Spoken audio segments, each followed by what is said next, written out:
राधे राधे महाराज जी। जय श्री राधे। तो महाराज जी, आप अपने बारे में बताओ कि आप कहाँ से हो और आपका जन्म स्थान कहाँ पे है? मैं जन्म स्थान जो है वो कानपुर में है। जी बिठूर क्षेत्र पड़ता है। जी जैसे कि अगर कभी पुराणों में देखोगे, सबसे पुराना अगर तीर्थ कोई है तो वो कोई और नहीं, वो बिठूर ही है। जहाँ पे मनु शतरूपा, जहाँ से सृष्टि का निर्माण हुआ है, जहाँ पे मनु शतरूपा आकर के जो पृथ्वी का बीचों बीच का जो एरिया मानते हैं वो बिठूर ही मानते हैं। जी उसमें ब्रह्मावर्त की वो कुटी वहाँ पे है, वो एरिया है। वहाँ पे मेरा जन्म स्थान है और वहाँ से जन्म स्थान के बाद में कर्म स्थान जो है वो श्रीधाम वृंदावन है। वृंदावन में आकर के मैं यहाँ पे रहा और यहाँ पे ही भागवत जी, ठाकुर जी की ऐसी कुछ कृपा हुई कि भागवत जी यहाँ पर अध्ययन किया। अध्ययन करने के बाद में फिर यहीं से ही प्रारंभ हो गई। तो आपने कब सोचा था कि आपको कथा करनी चाहिए? मतलब आप इस लाइन में कब से आए? ये तो मुझे कुछ ज्ञात ही नहीं हुआ कि कैसे ये ज़िंदगी यूँ से पलट सी गई है। जैसे कि मालूम है, एक बार आया था, सिर्फ दर्शन करने के लिए आया था जी ठाकुर जी के। जी और दर्शन करने के बाद में कुछ ऐसा हुआ कि फिर यहीं पे बस जाना हुआ, और बस जाना हुआ फिर यहीं पे सब कुछ हो गया। एकदम ठाकुर जी ने अपना ही बना लिया। जी। क्योंकि कहते हैं ना, अब तो अपने पे ही इतराता हूँ मैं तो, क्योंकि अब तो बरसाना मिल गया है। महिमा ही ऐसी है राधा रानी की। क्यों ना मैं इतराऊं, मुझे तो बरसाना मिला है। बरसाना मिला, फिर बस जाना मिला है। यहाँ पर तो बस जाना मिल गया हमको। बहुत अच्छी बात है, क्योंकि बहुत लोगों का सपना रहता है कि वृंदावन में आए, वो वहाँ यहाँ पे वास करें, तो वो कैसे रह सकते हैं यहाँ पे? यहाँ पर आए, अगर कहते हैं कि वृंदावन का वास तो ठाकुर जी नहीं देते हैं, वो तो किशोरी जी की कृपा होगी तभी प्राप्त हो पाएगा। अगर किशोरी जी की अगर कृपा नहीं है तो ठाकुर जी कहते हैं मैं वैकुंठ आपको दे सकता हूँ, आपको गौलोक धाम दे सकता हूँ, लेकिन वृंदावन वास मैं नहीं दे सकता हूँ। क्योंकि वृंदावन वास सिर्फ और सिर्फ अगर कोई दे सकता है तो वो किशोरी जी ही दे सकती हैं। किशोरी जी की ही कृपा से वृंदावन मिल सकता है, अन्यथा ऐसे नहीं मिल सकता है। इसीलिए तो बोलते हैं बस राधे राधे गाओ। यहाँ पर एक ई रिक्शा वाला भी वो राधे राधे ही गाता रहता है। वैसे तो आप कृष्ण भजो, अच्छी बात है, लेकिन बिना राधे के कृष्ण भी नहीं प्राप्त होने वाले हैं। ये वृंदावन है। इसीलिए तो कहा है कि कीर्ति सुता के पग पग में प्रयागराज। कीर्ति सुता के पग पग में प्रयागराज यहाँ पर है। जो आज हम अभी देख रहे थे कि कुंभ हुआ और कुंभ में सब लोग जा रहे थे स्नान करने के लिए, और बहुत सारे वहाँ पे संत गए, लेकिन हमें तो ऐसा लगा कि जैसे कि मतलब वृंदावन ही हमारे लिए कुंभ है। लोग बोले थे कुंभ में बहुत सारी भीड़ चल रही है। हमने कहा इतनी भीड़ तो हमारे यहाँ वृंदावन में नित्य प्रति बनी रहती है। हमें तो नहीं लग रहा कि वहाँ पर भीड़ बहुत ज्यादा चल रही है। अगर आप देखोगे, अभी होली का उत्सव हुआ, होली के उत्सव में देखो तो कितनी सारी भीड़ थी यहाँ पे। थोड़ी नहीं, बहुत ज्यादा भीड़ थी। जितनी वहाँ पर शायद इतने दिन में हो पाई, उतनी शायद यहाँ पर सिर्फ मात्र 4 दिवस 5 दिवस में इतनी भीड़ थी यहाँ पर। ये वृंदावन है वास है। इसलिए वृंदावन वास सिर्फ ठाकुर जी नहीं, इसमें किशोरी जी की अगर कृपा होगी तो आपको वृंदावन वास मिल जाएगा। कीर्ति सुता के पग पग में प्रयागराज, रेणुका में रामेश्वर। जो रेणुका है वहाँ रामेश्वर है। यहाँ पर जगन्नाथ जी, बद्री, केदारनाथ, फिरत दास दासी हैं, गोपियन के द्वार द्वार बसत हरिद्वार यहाँ। और स्वर्ग अपवर्ग सुख लेके हम करेंगे क्या? क्योंकि अब तो जानते नहीं हो कि आप तो हम वृंदावन वासी हैं। अब तो वृंदावन का वास मिल गया, ठाकुर जी की कृपा हम प्राप्त हो गई, किशोरी जी ने जगह दे दी रहने के लिए, बस इतना ही काफी है जी। तो आपने पढ़ाई कहाँ तक की है? वैसे पढ़ाई की होगी? वैसे तो एमए फाइनल कर चुके हैं। अब पीएचडी के लिए सोच रहे हैं, और ठाकुर जी और किशोरी जी कृपा करेंगे तो वो भी होगा। क्योंकि पढ़ाई भी आज के दौर पे बहुत जरूरी है। क्योंकि पढ़ाई नहीं है तो फिर कुछ भी नहीं है। और ये किशोरी जी कृपा है कि पढ़ाई भी चल रही है और इधर भागवत कथा इत्यादि का भी अध्ययन चलता भी रहता है और करते भी रहते हैं जी। तो आपने अभी तक कितनी कथाएं कर ली होंगी? क्योंकि कम उम्र लग रही है मुझे, जहाँ तक आपको। कम उम्र से कुछ नहीं होता है। कई लोग बोलते हैं कि लोग उम्र से बड़े होते हैं, उम्र से बड़े नहीं होते हैं। क्योंकि बड़ा व्यक्ति कौन सा बड़ा व्यक्ति होता है? जिसके पास में ज्यादा धन है, क्या वो बड़ा कहलाता है? वो धनवान कहलाता है, लेकिन बड़ा नहीं कहलाता है। जिसकी उम्र ज्यादा हो जाती है वो भी बड़ा नहीं कहलाता है, बुजुर्ग कहलाता है कि हाँ बुजुर्ग हो गया है। ज्यादा धन होने पर धनवान हो गया, ज्यादा बल होने पर बलवान कहलाता है व्यक्ति, लेकिन वो बड़ा नहीं कहलाता है। बड़ा तो व्यक्ति अपने कर्म से ही बनता है। अगर आपको बड़ा बनना है तो आपके कर्म जो है ना वो श्रेष्ठ होने चाहिए। और कर्म भी जो होते हैं ना वो श्रेष्ठ कैसे बनते हैं? कई बार लोग कर्म तो करते हैं, लेकिन कर्म ये नहीं मालूम होता कर्म कैसे करें। तो आज के टाइम मुझे ये बताओ, लोग ज़्यादातर ये सवाल रहते हैं कि हमारा आज के टाइम कर्म बड़ा है या धर्म बड़ा है? कर्म बड़ा है कि धर्म बड़ा है, हम्म, तो कहते हैं कि कर्म बड़ा है, लोग बोलते हैं ऐसा, हम्म, लेकिन क्या कर्म क्या वास्तव में क्या बड़ा है? कर्म से ज्यादा धर्म बड़ा है। कैसे? क्योंकि अगर कर्म जैसे हुआ तो कर्म तो हर एक व्यक्ति कर रहा है।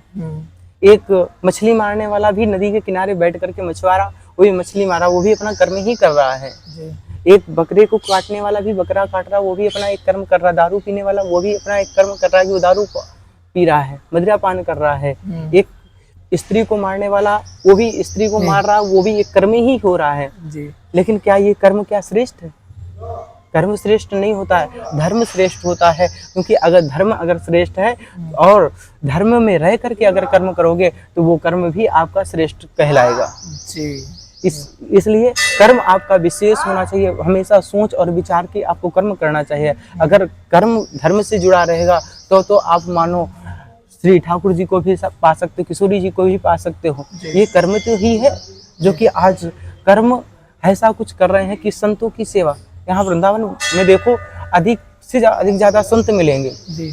और वो संत क्या करते हैं आज जैसे हमारे यहाँ प्रेमानंद जी महाराज जी हैं, आज उनको देख लो तो उनके अंदर क्या है? उनका ये कर्म तो ही है जो कि हमेशा भगवान का भजन करना, हमेशा गुणगान करते रहना। जी।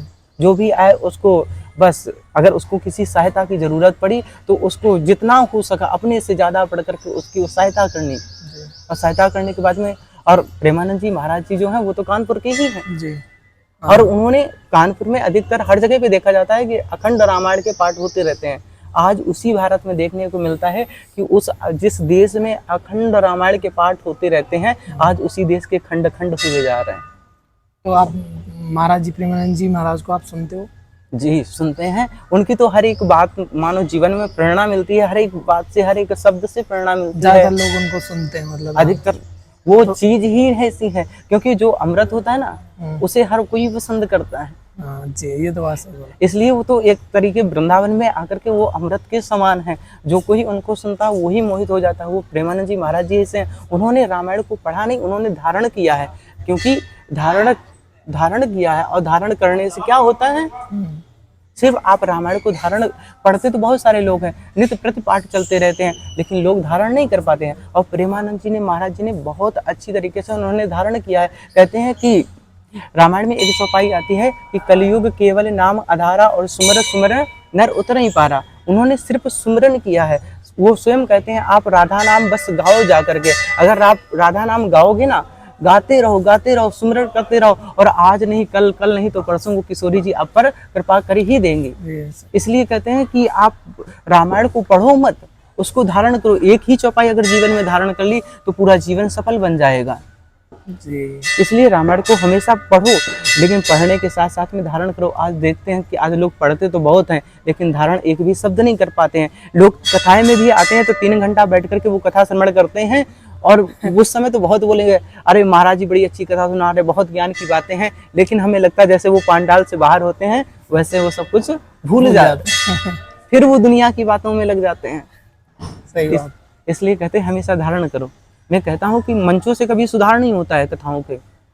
अगर आप सोचो कि मंचों से कथाएं चल रही हैं, आज नित्य प्रति हर जगह जगह पर कथा हो रही है, लेकिन समाज में सुधार नहीं हो रहा, तो सुधार कहाँ से होगा? सुधार क्या मंचों से होगा? मंचों से नहीं होता। सुधार तो व्यक्ति के जीवन से होता है। मंचों से सिर्फ उपदेश दिया जाता है। अगर उन उपदेशों पर अगर आप चलोगे तो आपको अवश्य ही आपके जीवन में सुधार हो जाएगा। लेकिन बस लोग इधर से सुनते हैं और इधर से निकाल देते हैं। सही बात है। और आजकल तो दुनिया तर्क पे चल रही है। ये महाराज जी क्या बोल रहे थे, वो महाराज जी क्या बोल रहे थे, बस लोग तर्क में लगे हुए हैं। जैसे कि एक लड़का था, वो गया और जाकर के बाहर विदेश में अध्ययन किया, तर्क संग्रह वो पढ़ करके आया। तर्क के विषय में उसको बहुत अच्छी जिज्ञासा हुई और तर्क के विषय में वो 100% नंबर लेकर के आया। और वो वहां से जब पढ़ करके आया, अपने घर पे आया, आकर के बैठा और अपने माताजी से, बाबूजी से बोला कि देखो पिताजी, मैं देखो एकदम फर्स्ट डिवीजन में मैं पास हुआ हूँ और मुझे 100% पूरे नंबर मिले हैं, और मैं तर्क संग्रह में हर एक विषय पर मैं तर्क कर सकता हूँ और मैं जीत सकता हूँ। कहा अच्छा। माँ ने कहा कि अरे आए हो, अभी बैठो। लो पानी तुरंत गई, 2 लड्डू लेकर के आई, गिलास में पानी लेकर के आए, लो बेटा ये खाओ। तो कहा माँ मैं पढ़ के आया हूँ और मैं तुम्हें बता सकता हूँ कि ये 2 लड्डू नहीं, ये 3 लड्डू हैं। माँ ने कहा अरे क्या पागल तुम पढ़ के आए हो, एकदम पागल हो गया, 5 साल तुमने क्या पढ़ा है, तुम 2 लड्डू दिख रहे हैं तुम बोले 3 लड्डू है। उसने कहा माँ मैं तर्क संग्रह में पढ़ा हूँ, मैं तर्क से मैं तुम्हें बता सकता हूँ, मैं सिद्ध कर सकता हूँ ये 3 लड्डू हैं।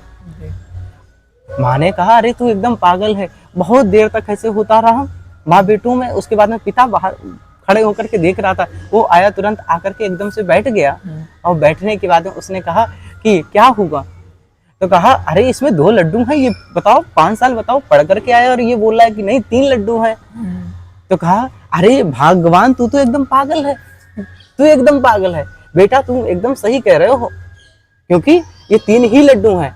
पहला लड्डू उठाया उसने खा लिया, दूसरा लड्डू अपनी पत्नी को खिला दिया, कहा बेटा जो तीसरा लड्डू है वो तू खा।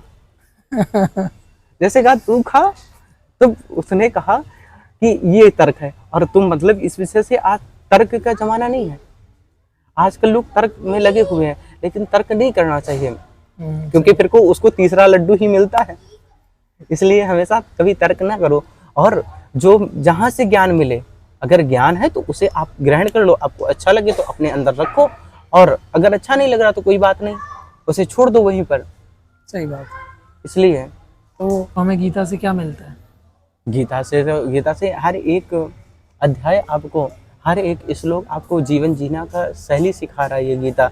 आज जो गीता, ऐसा नहीं गीता ये है क्या, पहले तो विषय ये बनता है गीता में जो भगवान ने जो उपदेश दिए हैं वो क्या उपदेश दिया है। ऐसा नहीं कि सिर्फ अर्जुन को ही उपदेश दिए हों, यही उपदेश जाकर के शांति का दूत बन करके कभी जाकर के ये दुर्योधन को भी समझाया था कि दुर्योधन मान जाओ, अरे 5 गांव दे दो, उसमें से ही पांडवों का भला हो जाएगा। लेकिन उसने क्या कहा, जानामि धर्मम नाचा प्रवृत्ति, मैं जानता हूँ धर्म क्या है और अधर्म क्या है, लेकिन मैं जानता हूँ धर्म क्या है, लेकिन मुझे मालूम है धर्म ये है और अधर्म ये है, लेकिन मुझे धर्म पर चलने की श्रेष्ठता नहीं दिख रही है, मुझे तो अधर्म करते हुए ही अच्छा लग रहा है, इसलिए मुझे अधर्म ही करना है। और वही उपदेश जब जाकर के दिया जाकर के कुरुक्षेत्र के मैदान में अर्जुन को, तो आज वही गीता बनकर के तमाम लोगों का जीवन का कल्याण कर रही है कि गीता में एक एक शब्द जाकर के व्यक्तियों के जीवन में उतारने का विषय बनना है। और आजकल लोग बोलते हैं कि महाभारत घर में नहीं रखनी चाहिए। मैं तो सोच रहा हूँ कि अगर महाभारत जो व्यक्ति एक बार पढ़ लेगा ना, उसके जीवन में कभी शायद महाभारत होगी नहीं। सही बात। क्योंकि आजकल लोग अधिकतर यही बोलते हैं कि महाभारत नहीं घर में रखनी चाहिए, रामायण घर में रखो, लेकिन देखते हैं कि जिस घर में रामायण होती है उस घर में ही रावण बैठे होते हैं। और एक नहीं, अब कहते हैं ना कि किस रावण की बाहें काटूं, किस लंका में आग लगाऊं, घर घर रावण पग पग लंका, इतने रावण कहाँ से लाऊं। और रावण आज अगर आ रहे हैं तो वो कहाँ से आ रहे हैं, वो भी आ तो किसी माँ की कोख से ही रहे हैं। ऐसा तो नहीं कि कहीं अंत्य से आ रहे हो, विदेश से आ रहे हो, किसी माँ की कोख से ही आ रहे हैं। इसीलिए संतों ने बड़ा सुंदर समझाया है कि तुम बनोगी कौशल्या तो घर घर राम आएंगे, और संदेश विश्व राष्ट्र का इस देश को सुनाएंगे, यशोदा सतप देवकी सी मंगल कामना, तब जाकर कहीं करेंगे कृष्ण आता ताइयों का सामना। ऐसा नहीं कहीं विदेश से आ रहे हो, आज अपने देश को भी देखते हैं तो इस देश में ही लोग, कई सारे लोग ऐसे होते हैं जो विदेशी आए और आकर के उन्होंने हमारे ऊपर शासन किया, तो कहाँ से किया शासन। सही बात। तो कहीं ना कहीं वो जयचंद जैसे अपने ही लोग तो कहीं ना कहीं बैठे हुए हैं, छुपे अपनों में ही बैठे होते हैं। सही बात। अपनों में जब बैठे हुए तो छुपे, तभी जाकर के ऐसा कुछ होता है, तभी जाकर के अपने में कहीं लूटते हैं लोग। सही बात। तब जाकर के लोग जब लूट लेते हैं, फिर बाद में अकल आती है तो क्या आती है, बाद में सोचते हैं अगर हमने ऐसा ना किया होता तो आज शायद ऐसा ना हुआ होता। लेकिन तब करने से होगा क्या, क्योंकि अगर मानो जो सम्मा जब जल रही है तो उसका कब प्रकाश महत्वपूर्ण रहता है, जब वो रात में जले। तो अगर दिन में जली तो क्या जली। इसलिए हमेशा अगर समय से जाग जाओ तो अच्छा है, और समय से नहीं जागोगे तो सब कुछ बेकार है। इसलिए समय को बहुत ज़्यादा विशेष कर ध्यान रखना चाहिए। अगर समय आपके अंदर अच्छा है, समय श्रेष्ठ है, तो समय पर ही रहना सीखो। क्योंकि लोग बोलते हैं कि लोगों का समय बोलता है, समय नहीं बोलता, उस समय लोगों का पैसा बोलता है। सही बात। पैसा बोलता है, अगर पैसा है तो सब कुछ है। अरे पैसे के चक्कर में तो ही सब कुछ हुआ। रामायण में देखोगे तो पैसे के चक्कर में तो ही सीता को हरण किया, क्योंकि सीता के समय उस समय क्या था, कुछ नहीं था, राजपाट नहीं था। रावण को लगा कि मेरे पास में राजपाट है, मैं सबसे सर्वश्रेष्ठ हूँ, मैं सीता का हरण कर लेता हूँ, मैं अपने पास में रखूंगा सीता को। उस सीता का किस लिए हरण किया? क्योंकि उसके पास धन था। ये जो महाभारत युद्ध हुआ ये कहाँ से हुआ? ये पैसों की वजह से तो हुआ जा करके, क्योंकि ये दौलत जो है आजकल हर जगह पर देखते हैं लोग दौलत के पीछे ही भाग रहे हैं। वास्तव में क्या दौलत जो है, दौलत लोगों को क्या भगवान से प्राप्त करवा देगी? नहीं प्राप्त करवा पाएगी, क्योंकि जिनके पास में दौलत होती है फिर वो समझ जाते हैं कि दौलत से परमात्मा मिलने वाला नहीं है। मीराबाई के पास में कोई कमी थी दौलत की? नहीं कमी थी ना, उसके पास में तो बहुत दौलत थी, लेकिन उसने जान लिया कि दौलत से परमात्मा गोविंद मिलने वाला नहीं है, ये दौलत बेकार है। और दौलत को छोड़ करके फिर कहाँ जा करके, वनों में जा करके, संतों के संग में जा करके, रंगी जा करके, वो मीराबाई का चरित्र। तो महाराज जी ये बताओ, आजकल घरों में आप देखते होगे ज़्यादातर या सुनते होगे लड़ाइयाँ होती हैं, वो क्यों होती हैं? वो क्यों होती हैं? क्योंकि हम लोग बच्चों के अंदर बचपन से ही ईर्ष्या भरने लगते हैं। ऐसा नहीं कि कहीं ना कहीं तो बच्चों के माँ बाप के अंदर ही कमी होती है। लोग बोलते हैं कि बच्चों की कमी होती है, लेकिन हमें लगता है कि कहीं ना कहीं माँ बाप के अंदर ये कमी होती है। जैसे कि मान लो एक छोटा सा मकान है, उस मकान में पूरा परिवार रहता है, और फिर धीरे से करके दूसरा मकान जब लिया गया, जब दूसरा घर बन गया, तो उसमें हम माँ बाप ही बोलते हैं कि बड़ा वाला बेटा इसमें रहेगा और छोटा वाला बेटा इसमें रहेगा। फिर तुमने अपने लिए जब कुछ रखा ही नहीं तो वृद्धाश्रम बना फिर आपके लिए, फिर तो आना पड़ेगा आपको। हमेशा बच्चों के अंदर ईर्ष्या माँ बाप ही बढ़ते हैं कहीं ना कहीं जा करके, क्योंकि जैसे मान लो बच्चा छोटा हुआ, अभी चाचा चाची से अरे आपका झगड़ा है आप ना बोलो, लेकिन हम क्या बोलते बच्चों से कि चाचा से अपना झगड़ा चाचा से अगर बोल दिया ना तो दोबारा तुम्हें बहुत पीटे जाओगे, आज तो छोड़ रहे लेकिन दोबारा तुमको पीटेंगे। यही एक माँ बाप की कमी होती है। और फिर बच्चों को धीरे धीरे करके वो ईर्ष्या बढ़ जाती है कि चाचा से हमारा बहुत पुराना झगड़ा चल रहा है। हाँ, सही बात। फिर वो जब बड़े होते तो वही नफरत, उधर उनका यही नफरत है। और यहाँ वृंदावन में क्या है, माता यशोदा क्या सिखाती है कन्हैया को कि ये जितने भी गोकुल में जो गांव है, जो वृंदावन में जितने भी घर है ना, ये सब घरों में सब अपने ही घर है, सबके यहाँ प्रेम से जाओ, प्रेम से माखन खाओ जा करके। इसीलिए तो इस क्षेत्र को प्रेम की नगरी कहते हैं, यही एक कारण है। ये वृंदावन है, ये वृंदावन कैसे, मतलब कैसे बना? ये वृंदावन जहाँ पे तुलसी का वन हो, जहाँ पे ठाकुर जी हों, वृंदावन वो जो जिसके बिना भगवान भोग भी नहीं लगाते हैं जी, वो ये वृंदावन है। आज तो मानो नहीं इतना कुछ दिख रहा है, आजकल तो यहाँ पर बहुत सारे मतलब मंदिर इत्यादि सबकी बंगले इत्यादि बन चुके हैं, लेकिन फिर भी अभी यहाँ पर देखा जाए तो अभी प्रेम से ही दिखाई पड़ता है। जैसे कि आप देखो यहाँ पर किसी से अगर बोल दोगे, तुम्हें कोई नहीं जानता है, अगर तुम एक बार बोल दोगे कि भैया राधे राधे, तो वो तुरंत पलट के तुम्हें जवाब देगा कि भैया राधे राधे। लेकिन यही आप कहीं लखनऊ निकल जाओ या आगरा निकल जाओ या कहीं मतलब ग्वालियर इत्यादि कहीं पे निकल जाओ, अगर किसी से बोल दो भैया राधे राधे, तो वो पीछे मुड़ करके ऐसे देखता है कि भैया ये है कौन।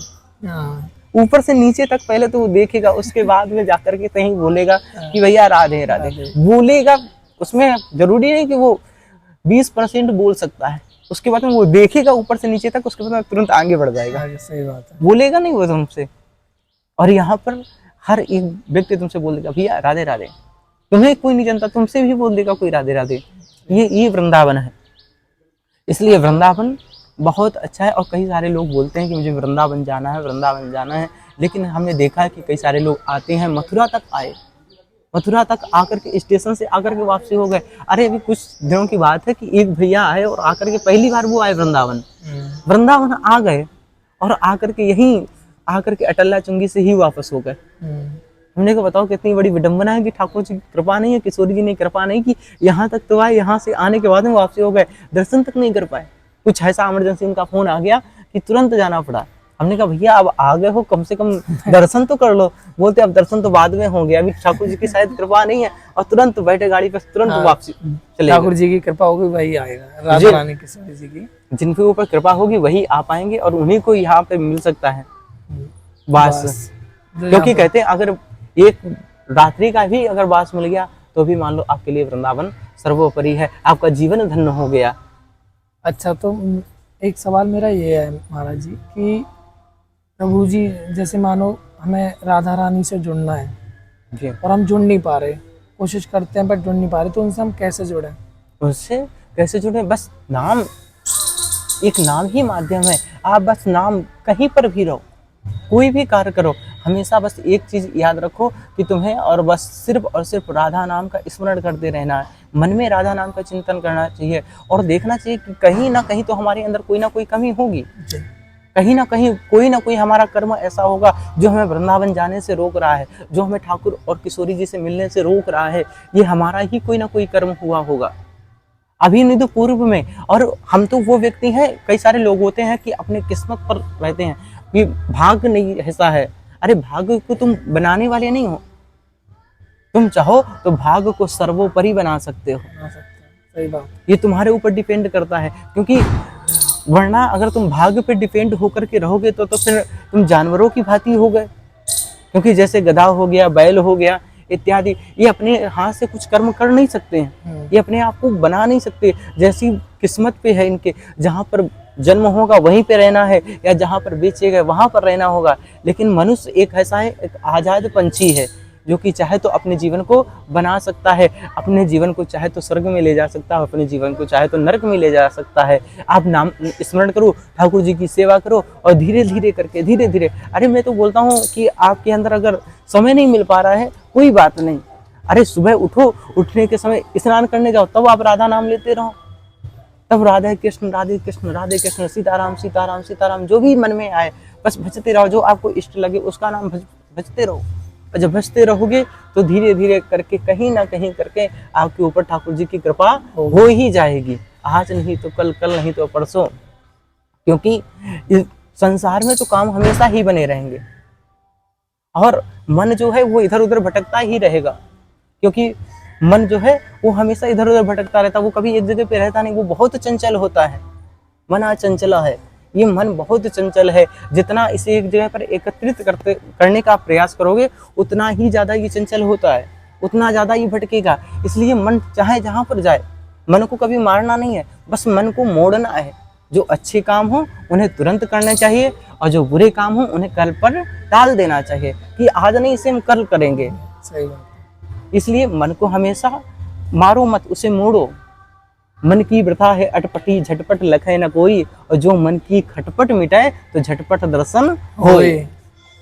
तुरंत दर्शन हो जाएंगे ठाकुर जी की। मन की अगर एक बार खटपट अगर मिट गई ना, तो फिर तुरंत झटाक से दर्शन हो जाएंगे ठाकुर जी के।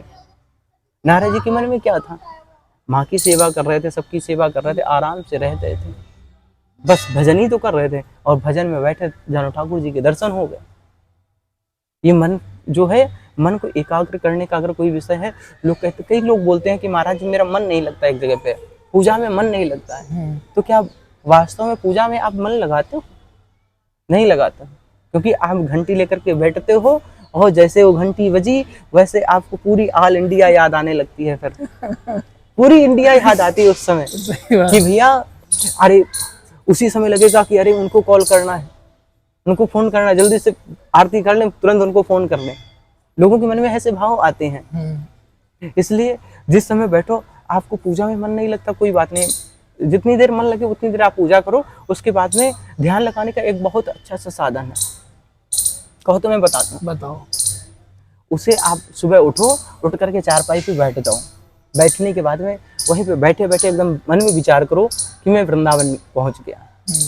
मन से ही सोचना है, वृंदावन पहुंच गए। वृंदावन में जाकर के यमुना जी को स्नान किया, स्नान से वापस आए, आकर के बिहारी जी के मंदिर पहुंच गए। बिहारी जी के मंदिर को, छवि को देख रहे हैं। बिहारी जी को नीचे उतार करके बड़ा सुंदर से उन्हें स्नान करवाया पंचामृत इत्यादि से। स्नान करवाने के बाद उनको पोंछा, मन में सिर्फ आँख मीच के ऐसा सोचना है आपको, सिर्फ उनको पोंछ करके, उनको नए वस्त्र पहना करके, उनको उनका तिलक इत्यादि मस्तक पे धारण करो। धारण करने के बाद उनको भोग लगाओ, फिर आरती धूप दीप इत्यादि करो और ऐसा मन में विचार करो। जब ऐसा विचार करोगे, हे ठाकुर जी आप कोई और नहीं, मैं जैसा भी हूँ आपका हूँ, पापी हूँ या कामी हूँ, जैसा भी हूँ मैं आपका हूँ ठाकुर जी, अब मुझे स्वीकार करो। और नित्य प्रति अगर तुम ऐसा ये क्रिया आप रोज मन में अगर सोच करके अगर विचार करो, क्योंकि कहते हैं कि कलयुग मैं सिर्फ और सिर्फ एक, अगर आप पूजा नहीं करते हो, अगर मन में बैठ करके अगर चिंतन भी करते हो तो भी आपको वो फल पूजा वाला मिल जाता है। इसलिए आप बैठ करके मात्र 5 मिनट, पहले दिन आप 1 मिनट में आपकी पूजा हो जाएगी। धीरे धीरे करके जब नित्य प्रति करोगे तब जाकर के वही 5 मिनट 10 मिनट फिर कहीं 1 घंटा भी लगने लगेगा। और जब मन लग जाएगा ठाकुर जी में, फिर तो वो ठाकुर जी अपने आप वृंदावन आपको बुला ही लेंगे। फिर तुम दुनिया के आल इंडिया में कहीं पर बैठे हो, वो आपको वहां से खींच लेंगे। अभी देखते हैं कि होली पे देखो कि कहाँ कहाँ के लोग आते हैं। ऐसा नहीं कि सिर्फ आपकी ठाकुर जी यूपी में है तो यूपी में ही यूपी के लोग ही आते होंगे, ऐसा नहीं है। जाने कहाँ कहाँ के लोग आते हैं। गुजरात हो गया, कहाँ पुरी, जगन्नाथपुरी कितनी दूर है, वहाँ से जाकर के लोग ठाकुर जी की प्रेम में खिंचे हुए चले आते हैं। इसीलिए तो कहते हैं कि अगर एक बार, सिर्फ एक बार अगर ठाकुर जी के धाम पर जो आ गया ना, दोबारा उसको बुलाने की आवश्यकता नहीं पड़ती है, वो अपने आप खिंचा हुआ चला आता है। सही बात। इसलिए हमेशा बस भजन करो, नाम गुणगान करो और उसी से जीवन व्यक्ति का कल्याण हो जाएगा। तो ज़्यादातर महाराज जी लोगों के सवाल रहते हैं, और ख़ासकर एक सवाल है जो कि बहुत ज़्यादा रहता है कि हर घर में आज के टाइम आप देख रहे होगे लड्डू गोपाल हैं, लेकिन बहुत सेवा नहीं कर पाते और बहुत करना चाहते हैं, ठीक है। और मेन क्वेश्चन ये है कि लड्डू गोपाल की हम सेवा करें तो कैसे करें। लड्डू गोपाल की सेवा करेंगे कैसे करें? जैसे आप अपने बालक की सेवा करते हो उसी प्रकार से ही ठाकुर जी की सेवा कर दी जाती है लड्डू गोपाल की। आप उस प्रकार से सेवा करो। मानो कि ये कोई, आप सब आजकल लोग जानते हैं कि ठाकुर जी भगवान हैं, लेकिन वैसे क्या वृंदावन में देखा जाए तो क्या उनको क्या भगवान माना जाता है? आप वृंदावन में किसी मंदिर पे जाना, बिहारी जी पे जाना, उस पर कभी ये नहीं लिखा कि ये भगवान का मंदिर है, भगवान नहीं लिखा है। द्वारिकाधीश की जय हो, द्वारिकाधीश का मंदिर, द्वारिकाधीश भगवान का मंदिर नहीं लिखा है। आप देखना पूरे ब्रज में घूम करके कहीं पर उनको भगवान के नाम से नहीं किया गया है कि यहाँ पे ये भगवान के नाम से ये मंदिर बना हुआ है। हर जगह पर ठाकुर जी को बस यही बोला गया है कि ये ठाकुर जी का मंदिर है, लेकिन भगवान नहीं बोलते हैं। और यहाँ पर तो क्या नहीं है, बिहारी जी को देखो, अगर कोई भी आपदा आए तो लोग बिहारी जी को लेकर के भागे हैं। राधा वल्लभ जी को कभी वहाँ से हटाए हैं कि अरे यहाँ पर शायद ये गिरने वाला है, यहाँ पर आतंकी आगे कुछ आ गया, तो ठाकुर जी को वहाँ से लेकर के हम लोग चल पड़े हैं। कभी ठाकुर जी को ये नहीं किया है कि ठाकुर जी को यहीं पे छोड़ देते हैं। ठाकुर जी को अपना बालक समझते हैं। यहाँ के लोग ब्रजवासी जो हैं वो ठाकुर जी को बालक समझते हैं। अभी हम शायद प्रेमानंद जी महाराज जी ही बता रहे थे कि ठाकुर जी क्या है। कभी भी अगर जो बिहार वन है वो बिहार वन कैसा है, कभी बिहारी जी में कभी कोई आपदा आई तो बिहारी जी को वहां से लेकर के बिहार वन चले गए, क्योंकि बिहारी जी को कुछ हो ना, लेकर के छुपा करके पल्लू में भगे हैं वहां से कि कोई भी आतंकी आया। इसलिए हम लोग ठाकुर जी को बालक मानते हैं। और ठाकुर जी की हमेशा सेवा ऐसे ही करना चाहिए जैसे अपने बालक की सेवा करो। कई बार लोग बोलते हैं कि मतलब अपने घर में देखा, हमने कई जगहों पर देखा है कि लोग जाते हैं, जाकर के पूजा आरती की, थोड़ी सी मिश्री इलायची दाना रखती है, क्या ठाकुर जी उससे क्या प्रसन्न हो जाएंगे? अरे कम से कम तुम खा रहे हो, ठाकुर जी घर में रखे हो, फिर भी लहसुन और प्याज बढ़िया छौंक करके खाने में लगे हुए। अरे ठाकुर जी के लिए मैं थोड़ी सी सब्जी अलग से बना दूंगा महाराज जी। अरे ठाकुर जी के लिए तुम सब्जी नहीं छोड़ सकते हो तो तुम क्या छोड़ोगे? क्या वो ठाकुर जी को प्राप्त कर पाओगे? नहीं, कभी नहीं प्राप्त कर पाओगे। अगर ठाकुर जी को पाना है तो ठाकुर जी को जो पवाओ वो स्वयं पाने की चेष्टा रखो। ऐसा नहीं आप तो बढ़िया से व्यंजन पा रहे हो, ठाकुर जी को बढ़िया से सूखी रोटी और थोड़ी सी सब्जी बना करके भिंडी की रख दी, लो महाराज जी ये पाओ आप, क्योंकि हम तो बढ़िया छोला पनीर खाएंगे, उसमें पनीर बढ़िया चकाचक अपन तो खाएंगे, और ठाकुर जी के लिए बढ़िया से रख दिए कि भैया ये आलू की सब्जी है, ये रोटी है, इसे पाओ आप। क्या ऐसे ठाकुर जी क्या प्रसन्न हो पाएंगे? नहीं। अरे तुम जो भगवान को जो पाना चाहते हो, जिन भगवान के तुम दर्शन करना चाहते हो, तुम्हारे आंखों में उतारात नहीं होती है। लोग बोलते भगवान महाराज जी में दिखते नहीं है, ये तो मूर्ति है, ये तो पत्थर है। क्या भगवान जी क्या आपको इन आंखों से दिख जाएंगे? नहीं, कभी नहीं दिख सकते हैं, क्योंकि वो दिखने का सब्जेक्ट ही नहीं है। जैसे कि एक माता जी थी, और माता जी वो बेचारी कथा में आए, और कथा में आकर के डेली कथा सुन करके जाएँ, और वहाँ पर बोले कि अपने घर में जाकर सबसे बताएं, जाकर आज महाराज जी ने बड़ी अच्छी कथा कही, बड़ी सुंदर कथा कही है। और उन्होंने जाकर के अपने पति बोला कि एक दिन उनसे कि ये बताओ, तुम रोज़ कहती हो कि भगवान भगवान भगवान, भगवान कभी देखे हो तुम? हमें दिखाओ भगवान कैसे होते हैं, हमने तो नहीं देखे। उन्होंने कहा मंदिर में चलो, दिखाते चल करके। मंदिर में लेकर के गए तो बोले ये तो पत्थर है, भगवान कहाँ है, भगवान दिखाओ मुझे। कहा अच्छा कोई बात नहीं। फिर कुछ समय के बाद में और ऐसा समय व्यतीत हुआ कि एक दिन उसका सर दर्द कर रहा था। जिसमें सर दर्द कर रहा था उस समय उसने कहा देखो आज मेरा सर बहुत तेज दर्द कर रहा है, मुझे एक टैबलेट दे दो आकर के। जैसे कहा टैबलेट दे दो। कहा टैबलेट क्या करोगे? कहा खानी है। अरे सर दर्द कर रहा मेरा। कहा सर दर्द कर रहा, दिखाओ जरा मुझे अपना सर दर्द। उसने कहा सर दर्द कर रहा, वो दिखाने का कोई विषय थोड़ा नहीं है, इसे सिर्फ महसूस किया जा सकता है। कहा कहाँ? अरे ये तो बाल दिख रहे हैं, कहाँ सर दर्द कर रहा है? उसने कहा अरे भगवान तू संभल, तो कुछ समझने की कोशिश कर। अरे सर दर्द कर रहा है। उसने कहा ईंट लाओ पहले, फोड़ के देखते कहाँ दर्द कर रहा है। हमें दिखे तो जो दर्द कर रहा है वो दिख नहीं रहा है, हमें दिखता हुआ चाहिए, तभी तो हम मानेंगे कि सर दर्द कर रहा है आपका। ऐसा कैसे हम मान लें सर दर्द कर रहा है? तो कहा अरे दिखने का सब्जेक्ट नहीं है। कहा बस यही मैं तुमको समझाना चाहती हूँ कि भगवान वो दिखने का सब्जेक्ट नहीं, वो महसूस का सब्जेक्ट है। जैसे तुम अपना दर्द नहीं दिखा सकते हो उसी प्रकार से उन परमात्मा को तुम देख नहीं सकते हो, उसे सिर्फ महसूस कर सकते हो। क्योंकि न जाने कौन सा सुरमा वो मीरा लगाती थी कि बंद आंखों से भी गिरधर निहारती थी। न जाने कौन सा सुरमा वो मीरा लगाती थी कि बंद आंखों से भी वो गिरधर निहार लेती थी। अरे तुम्हारे आंखों में वो तादाद नहीं है कि अपने आंखों से तुम अपने आंख में लगा हुआ जो सुरमा होता, जो काजल होता, तुम उसे देख लो। उसे नहीं देख सकते बिना दर्पण के, बिना शीशा के, क्योंकि उसके लिए आपको चाहिए। तो जब तुम अपने शीशा को नहीं, अपने बिना दर्पण के अपने आंख को नहीं देख सकते हो तो तुम बताओ तुम क्या उस परम पिता परमात्मा को क्या प्राप्त कर सकते हो? उसके लिए तो दूसरा ही नज़र होना चाहिए, और वो जो नज़र है वो भाव की नज़र होनी चाहिए। क्योंकि कहते हैं नज़र में नर्क होता है, नज़र में कर्क होता है, नज़र में तैरता बेड़ा, नज़र में फर्क होता है। बता भगवान तुझे मैं किस नज़र से देखूं, क्योंकि नज़र नज़र में भी फर्क होता है। ये नज़र का बहुत बड़ा जरिया होता है। नज़र जो होती है ना, ये नज़र तो यही एक होती है जिस नज़र से बालक एक अपनी माँ को देखता है, और उसी एक नज़र ये भी होती है कि अपनी बहन को देखता है, और एक नज़र ये भी होती है जो सड़क पे चलती हुई लड़की को देखता है, वो भी एक नज़र ही होती है। लेकिन ये नज़र नज़र में फ़र्क होता है कि किस नज़र से, कौन से भाव से देख रहा है व्यक्ति। इसलिए नज़र का जो होता है, इसलिए कहते हैं जीवन में अगर अपने जीवन को अगर बनाना है ना, तो इसलिए कहते हैं अपने नज़र को ठीक करो। अगर आपका नज़रिया ठीक होगा तो सब कुछ ठीक दिखेगा आपको। अगर नज़रिया आपका ठीक नहीं है तो फिर पूरे संसार में ढूंढ करके आओगे, लेकिन कहीं परमात्मा मिलने वाला नहीं है। इसलिए अपने नज़र को विशेष रूप से आप ठीक करने की कोशिश करो, और जिस समय नज़र ठीक हो गई उस समय फिर जब नज़र ठीक हो जाए फिर अपने इंद्रियों को बस में करो। इंद्रियों को जब बस में हो जाए फिर अपने संग को बस में करो, कि आपका जो साथी है, आपका जो मित्र है, जो दोस्त है, जो यार है, वो कैसा होना चाहिए।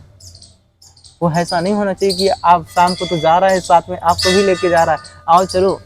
दोस्त ऐसा हो जो आपको मार्ग में लेके जाए। दोस्त तो ऐसा होना चाहिए जो कभी बोले कि चलो वृंदावन चलते हैं बिहारी जी के दर्शन करने के लिए, कभी बोले कि चलो हाँ हरिद्वार चलते हैं गंगा जी के स्नान करने के लिए।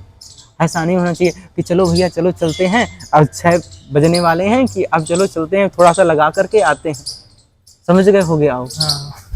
दोस्त आजकल ऐसे होते हैं, क्योंकि एक ये उम्र जो 18 से 25 के बीच की जो एज होती है ना, वो एज ऐसी होती है कि मान लो उस समय माँ बाप भी बच्चों को बहुत बुरे लगते हैं। माँ बाप भी कुछ अगर समझाते हैं तो बच्चे बोलते हैं कि अरे तुम तो बस ऐसे बोलते हो, मेरा दोस्त है, हमसे ज़्यादा नहीं मालूम है आपको, तू मेरे साथ में कैसा रहता है, वो बहुत अच्छा दोस्त है, तुम्हें तो बस ऐसी लगती है। क्योंकि उस समय तुम्हें माँ बाप की भी बात बुरी लगती है, हर एक व्यक्ति की बात बुरी लगती है, सिर्फ आपको आपका मित्र ही सर्वश्रेष्ठ होता है। तो आपको ये ध्यान रखना चाहिए कि आपका मित्र कैसा है और क्या कर रहा है वो आपका मित्र, उसका चरित्र कैसा है, जरा उस पर ध्यान रखो, उस पर चिंतन रखो।